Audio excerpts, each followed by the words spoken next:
Inilah headlines pukul 11 waktu Indonesia Barat. Brigjen TNI Matsuni resmi menggantikan Majen TNI Muhammad Herinda. Dari posisi Danjen Kopassus, serah terima satuan tengah berlangsung di Markas Kopassus Cijantung, Jakarta Timur. Dari informasi selengkapnya kita terhubung dengan reporter Eko Frimandani langsung dari Markas Kopassus Cijantung. Eko, apakah serah terima Danjen Kopassus yang baru ini telah dimulai? Ya, Maria, baru saja penyerah terima dari Danjen Kopassus yang baru ke yang lama selesai digelar di Markas Kopassus di Cijantung, Jakarta Timur. Serah terima sendiri langsung dihadiri oleh Majen TNI Muhammad Herinda yang merupakan mantan Danjen Kopassus yang ke-28 dan digantikan oleh Brigjen TNI Matsuni. Serah terima sendiri sudah dilakukan pada tanggal 7 Oktober kemarin dan hari ini merupakan acara serah terima Satuan Komando Pasukan Khusus. Dan kita tahu Majen TNI Muhammad Herinda sendiri merupakan Danjen Kopassus yang ke-28 dan saat ini dipercaya dan juga diamanatkan menjadi Pangdam 3 Siliwangi. Majen TNI Muhammad Herinda sendiri merupakan angkatan militer yang ke-87 dan telah mengemban tugas sebagai Danjen Kopassus kurang lebih 1 tahun 2 bulan.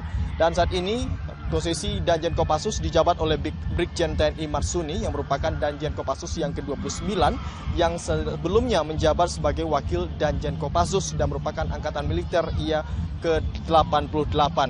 Ia kini dipercaya untuk memegang komando Danjen Kopassus yang ke-29 dan serah terima sendiri telah dilakukan beberapa waktu yang lalu.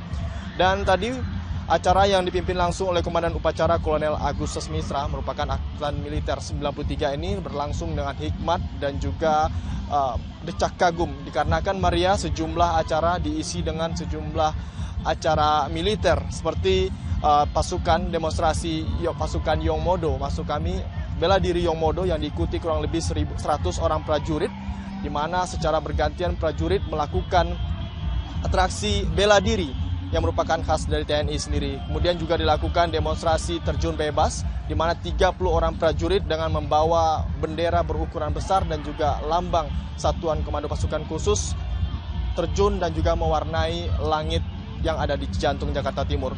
Kemudian juga tadi diakhiri dengan pasukan defile barisan, di mana ini diikuti hampir 1.000 pasukan yang hadir sejak pukul 9 waktu Indonesia Barat tadi. Kita tahu Maria, dengan adanya mutasi di kalangan TNI ini karena dianggap perlu dan juga wajar, mengingat hal ini merupakan sebagai cara dari perwira TNI sendiri sebagai regenerasi antar angkatan. Selain itu juga dengan adanya regenerasi ini tentu saja dengan adanya mutasi untuk mengoptimalkan tugas-tugas TNI yang semakin kompleks dan juga dinamis serta menjawab tantangan TNI ke depannya.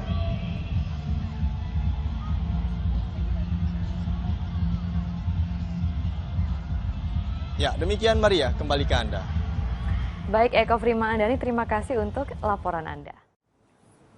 Selamat siang, 7 santri Ponpes Langitan hilang dan 18 santri lainnya selamat setelah perahu yang mereka tumpangi tenggelam di Sungai Bengawan Solo, Lamongan, Jawa Timur. BPBD Lamongan hingga kini terus melakukan pencarian terhadap korban-korban yang hilang. Perahu penumpang pada Jumat siang tenggelam di Sungai Bengawan Solo di Lamongan, Jawa Timur. Perahu yang ditumpangi 25 santri Ponpes Langitan Tuban tersebut hendak menyeberang menuju Desa Banaran, Kecamatan Babat, Lamongan. Diduga karena kelebihan muatan, perahu tenggelam di tengah sungai dan 7 santri hingga saat ini masih hilang terbawa arus Bengawan Solo. Sementara 18 santri selamat dan kini berada di Mapolsek Babat untuk dimintai keterangan. Kepala BPBD Lamongan, Suprapto, membenarkan perahu yang ditumpangi 25 santri tersebut tenggelam di perairan Sungai Bengawan Solo. Akibat insiden ini, sebanyak 7 orang santri hilang dan 18 lainnya selamat.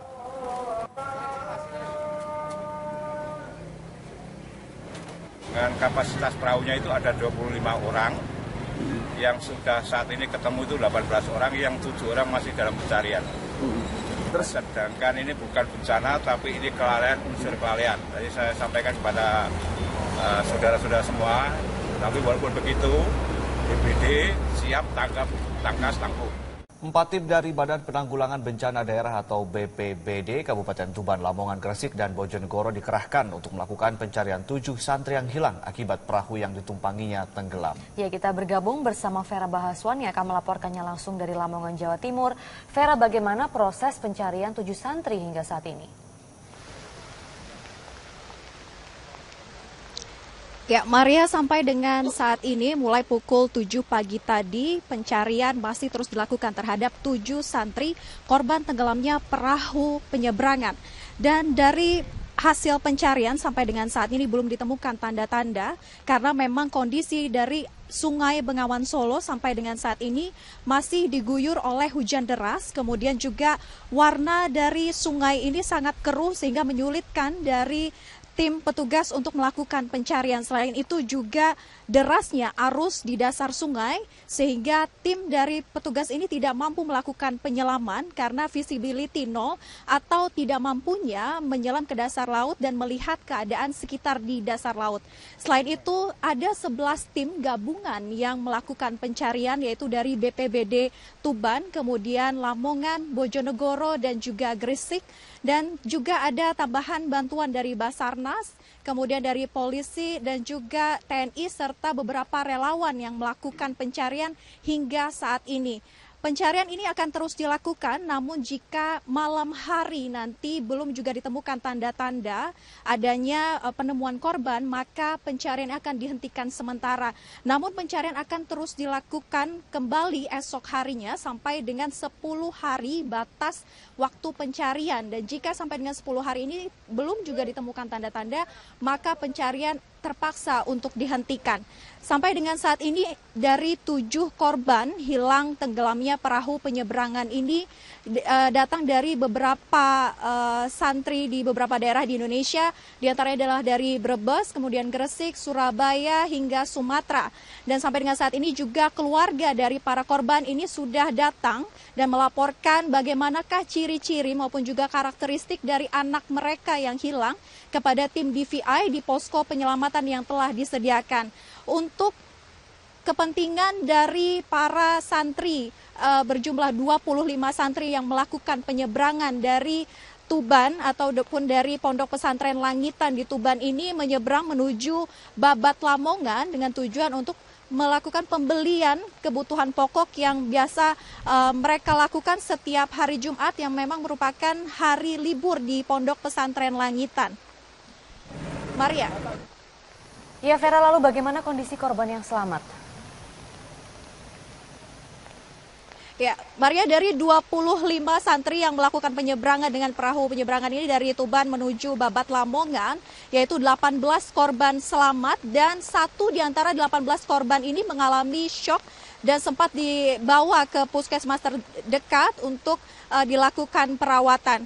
Dan untuk mengetahui bagaimanakah perkembangan dari proses pencarian yang dilakukan hingga saat ini oleh 11 tim gabungan yang telah bergerak, saya akan bertanya langsung dengan Kepala BPBD Tuban yaitu Pak Joko Ludiono. Selamat siang Pak Joko. Selamat siang. Pak Joko, sampai dengan saat ini bagaimanakah proses dari pencarian 7 orang korban yang hilang ini?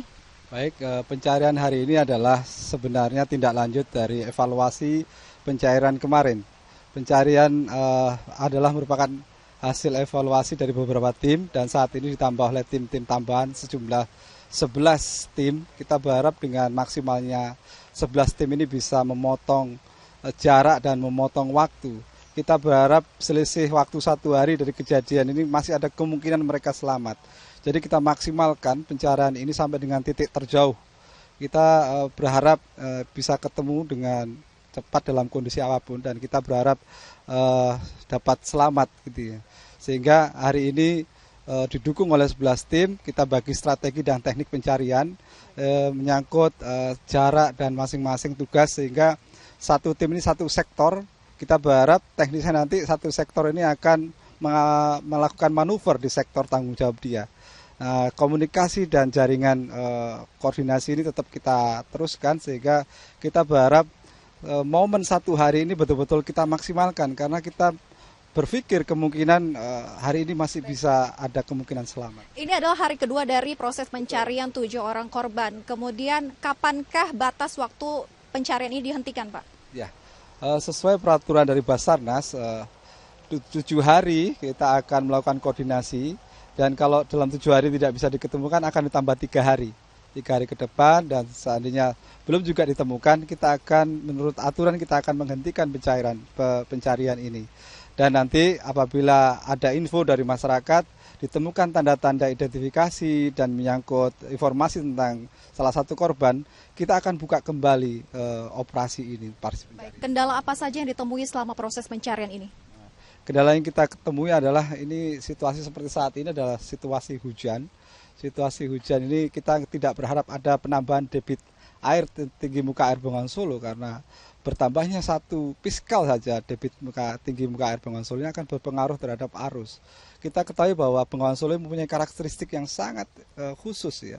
Ada arus bawah sungai, ada lumpur yang mungkin kalau terinjak susah untuk diangkat, dan ada banyak sekali ranting-ranting yang pengalaman kita menyelamatkan di Bengawan Solo ini.